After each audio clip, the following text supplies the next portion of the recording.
Rasul Hamzatov, Dir Murad, Dir Bishin Anishab, Ur Karab Murad, Sahal Adam Haze, Sahli, Shulashli, Yasazi Bertilli, Vasazi Hunar, Abuli Ishifil, Sabu, Sodor.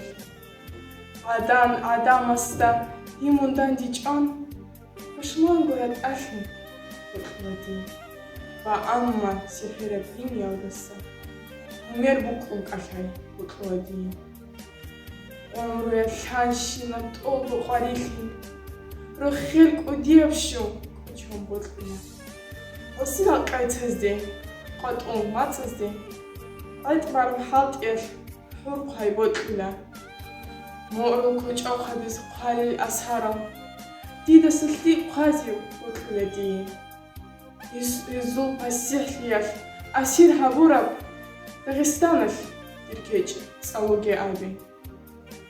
Орклисан Дудаса Инкар Кура Яс, Исана Мунилам, Оди, Дир Мурад. Тинячера Ичам, Согиячера, Цеесилух, да им Ухти, Дир Мурад.